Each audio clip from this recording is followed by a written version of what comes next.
La carrera presidencial ya comenzó hace rato. Durante las últimas semanas han sido varias las manifestaciones para participar de las próximas elecciones, y este fin de semana, en una entrevista en el diario El Mercurio, el abogado constitucionalista Fernando Atria declaró estar disponible para una precandidatura presidencial. Queremos conocer más detalles acerca de esta decisión. Para ello está aquí el abogado Fernando Atria, a quien le doy la bienvenida. Fernando, gracias por acompañarnos. Hola Matilde, gracias por la invitación. Fernando, ¿de dónde nace esta idea de ser precandidato? ¿Es una autoproclamación? ¿Es una proclamación que llega desde algún sector del Partido Socialista, desde las bases, desde los universitarios, donde tú tienes más llegada? ¿Cómo nace? A ver, en primer lugar, no es una proclamación. Y yo creo, claro, esto no se trata de volver sobre la entrevista del domingo y aclarar que lo que yo quise decir aquí o allá, que no tiene mucho sentido, pero el punto era, yo creo que estamos en un momento bien importante y que es un momento en que necesitamos tener una discusión bien profunda sobre el país que queremos en 30 años y lo que hay que hacer en el próximo gobierno para moverse en esa dirección. Uno esperaría que eso ocurriera durante las campañas presidenciales en sentido lato, ¿no? Desde la campaña misma y para atrás, candidaturas, precandidaturas, precandidaturas, etc. Entonces, el punto es cómo contribuir a esa discusión. Y nosotros, y aquí nosotros, porque no quiere decir yo, ¿no? Nosotros, que en Izquierda Socialista, que es una corriente de opinión dentro del Partido Socialista, nosotros creemos que es importante que haya una discusión de ideas y para contribuir a esa posibilidad, a esa posible discusión de ideas, nosotros vamos a hacer lo que sea necesario. Si eso pasa por una precandidatura presidencial, bueno, será como precandidato presidencial. Si eso pasa por tener una discusión programática y después converger en algún otro candidato que pueda tomar un programa discutido, bueno, estaremos ahí apoyando con entusiasmo. Entonces, más que una proclamación de una candidatura, es decir, con la limitación, digamos, de la ley, estamos dispuestos a hacer todo lo que podamos hacer para contribuir a la generación de una discusión sobre cómo pensar en las condiciones actuales un programa político de desarrollo del país de izquierda. Ahora, ¿qué tendría que contener esa discusión y ese programa desde la izquierda? Porque hemos visto que hay tantas corrientes de izquierda como tipos de liderazgo o pensamiento. ¿Qué es lo que propones tú en un programa y qué es lo diferente que tendría, por ejemplo, con un gobierno como el que tenemos ahora? Bueno, yo creo que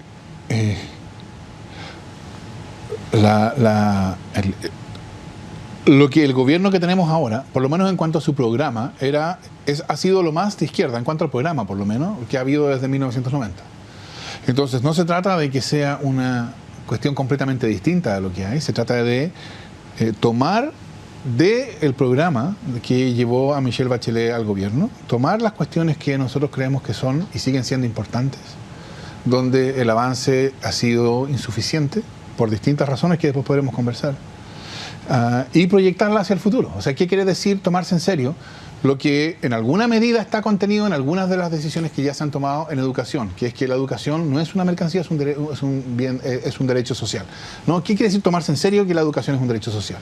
¿Cómo pensar un sistema de seguridad social, de pensiones, que trate a la seguridad social como un riesgo común, como algo frente a lo cual todos nosotros solidariamente nos aseguramos, ¿no? Pero sin embargo, en la discusión chilena, pese a los cientos de miles de personas que hay en las calles, la discusión no puede pronunciar la palabra reparto, porque uno pronuncia la palabra reparto y es como si y todo el mundo monta en estruendosas reclamos, qué imposibilidad. De hecho, el gobierno, cuando la presidenta Bachelet anunció la propuesta de ella, no pudo decir reparto, tuvo que decir un sistema de ahorro colectivo.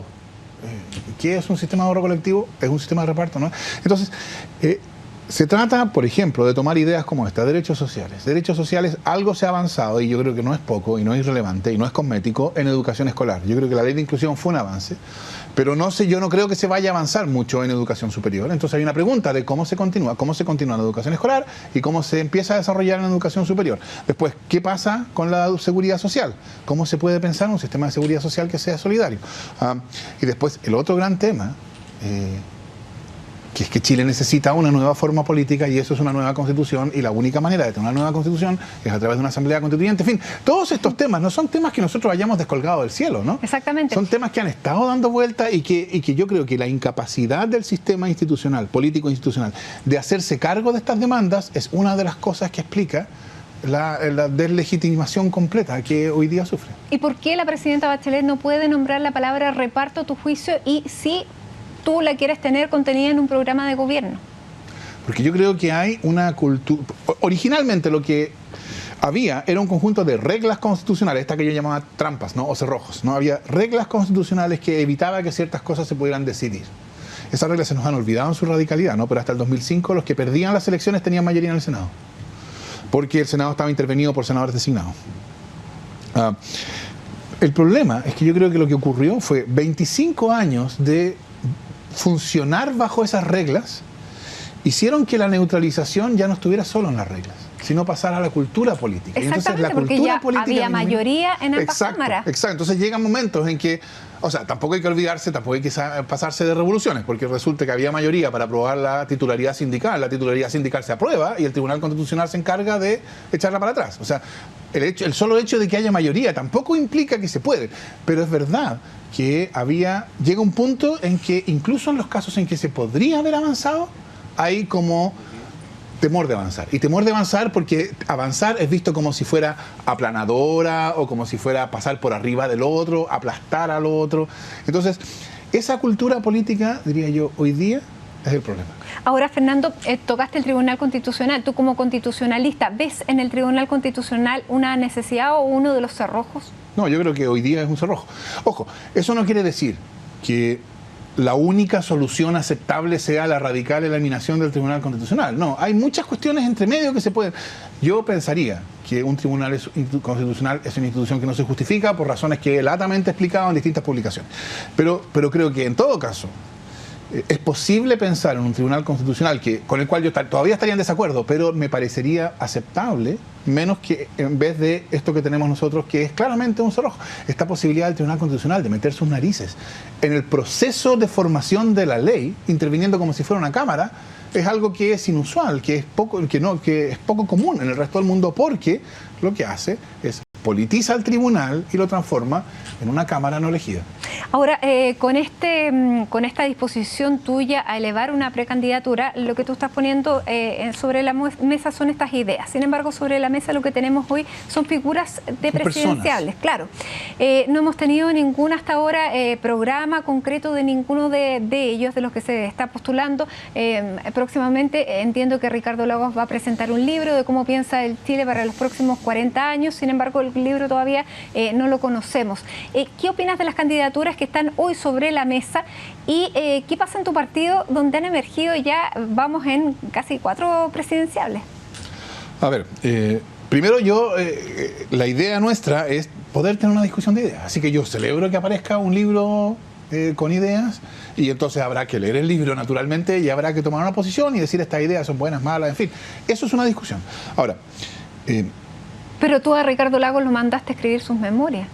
No lo mandé a escribir sus memorias, yo dije que había una generación que puede hacer una gran contribución por la vida de escribir sus memorias, sí. Más que yo creo como candidato. Es que la cuestión se toma como si yo hubiera estado pasando un juicio personal sobre el señor Ricardo Lagos y yo invitaría a los que nos escuchan a mirar la cosa con un poquito más de distancia, y hay una patología en el sistema político chileno, una más, digamos, que yo creo que es todo parte del mismo problema, y es la renovación política es extraordinariamente escasa.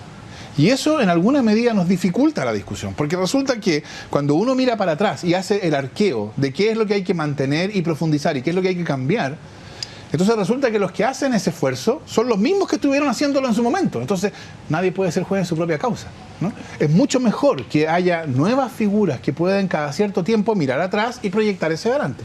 Y entonces yo no tengo nada personal, por cierto, no tengo nada personal contra el expresidente Lagos, al contrario, creo que puede ser una extraordinariamente interesante discusión con él a propósito del libro que va a publicar, etcétera, y probablemente con algunos de los otros candidatos que hoy día están en disputa yo pensaría lo mismo. Yo creo que hay algo interesante, creo yo, que está pasando con el liderazgo que está mostrando el senador Guillé.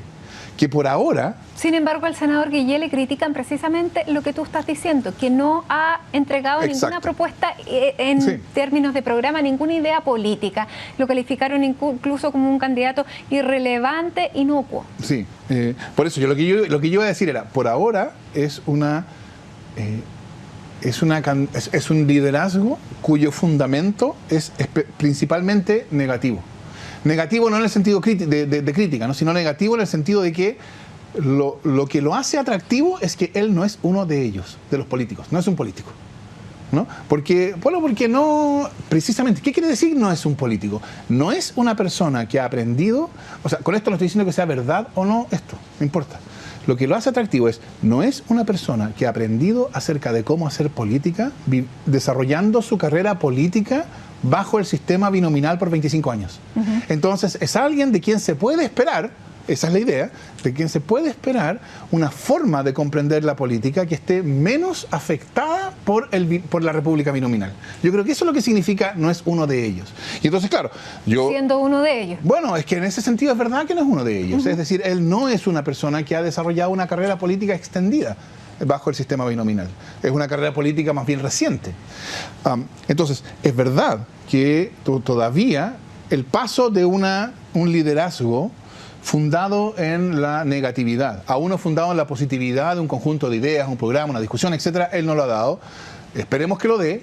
Si no lo da, bueno, yo diré, ha desarrollado las características propias de la república binominal. Si lo da, bueno, habrá espacio para tener una interesante discusión sobre el futuro de Chile con él. Ahora, quiero llevarte, nos queda muy poco tiempo, a las bases de lo que podría ser el levantamiento de una candidatura o de la exposición más visible de las ideas que tú propones. Tú fuiste uno de los líderes del movimiento estudiantil del 2011. Ahí hay gran base de apoyo, incluso tú dices que en regiones o cuando vas a universidades tienen un gran apoyo las charlas que tú das. ¿Ahí podría estar una base de apoyo que pudiera levantar una eventual candidatura? O sea, más que mirarlo como base de apoyo, aunque la respuesta es sí. Sí, en el siguiente sentido. Yo creo que hay una posición que yo creo que en alguna medida caracteriza a una generación, pero no es solo una generación. Pero hay una sensación de disatisfacción profunda con el modo político chileno actual. O sea, podría ser algo que enganchara con los jóvenes. Y yo creo que parte de lo que explica eso es que es una política que parece tan superficial, tan vana, ¿no? Y entonces yo creo que una política que pretende, ser menos superficial, estar más vinculada a discusiones sustantivas, ser menos vana, etcétera, es una política que tendría una pretensión más razonable de entusiasmar a personas.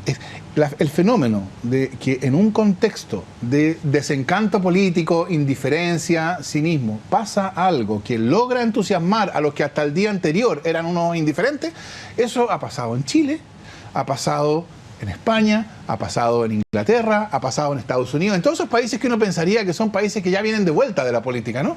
Pero sin embargo, la posibilidad de la política de hablarles a quienes se entienden fuera de la política, porque la política es una cuestión tan oscura, tan turbia, tan vana, tan superficial, esa es una posibilidad que la política siempre tiene, y nosotros queremos hacer un esfuerzo por hablarle a esos chilenos. Y enganchar con ellos. Ahora, la última pregunta, porque ya se nos acabó absolutamente el tiempo, Fernando. En términos formales, la presidenta de tu partido también es una de las presidenciables, y en ese sentido, claro, ella puede ser juez y parte, pero ella dijo que en lo fundamental era bueno que surgieran candidaturas y que se iba a optar por la más competitiva, lo que estaría como anulando todos estos argumentos anteriores. Que tú has tenido una conversación con ella y en el eventual minuto de llegar a una decisión, ¿tú estarías también dispuesto a participar en una elección primaria, por ejemplo?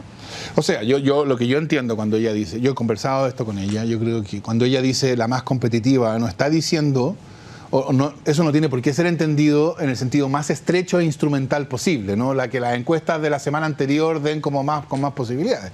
O sea, más competitiva tiene también, o puede también tener que ver con las ideas representadas por esas candidaturas. En cuanto, yo esperaría que la manera en que el partido decide sus candidaturas sea una manera que dé cuenta de que el partido se abre a la sociedad, no se cierra temerosa de ella. Pero claro, esas son todas decisiones que están por delante. ¿Qué es lo que va a pasar? Depende mucho de cuáles son esas decisiones. Algunas de esas decisiones van a ser más probables y más fácil que haya una genuina discusión que otras, y entonces siempre en esa disyuntiva vamos a estar del lado de las que fomentan y facilitan una más profunda discusión entre los socialistas, pero también y sobre todo hacia los ciudadanos, respecto de los cuales no hay por qué tener miedo ni aprehensiones. Bueno, seguiremos conversando sobre esto. Es una nueva voz que irrumpe en esta carrera presidencial. Fernando Atria, se nos acabó ahora el tiempo. Muchísimas gracias por estar con nosotros, compartiendo estas ideas de lo que está sustentando esta también idea de presentarse como precandidato a la presidencia. Muchísimas gracias. Gracias.